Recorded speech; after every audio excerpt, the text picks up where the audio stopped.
आज को चटपटा सा खाने का मन कर रहा था, तो बाहर से मंगाने से अच्छा सोचा कि खुद ही कुछ बना लूं और आप लोगों के साथ रेसिपी शेयर कर लूं।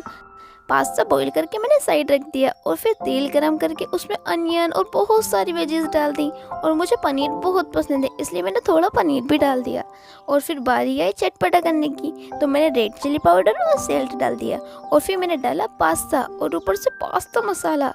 लग रहा है ना बहुत टेस्टी। आप भी ट्राई करना।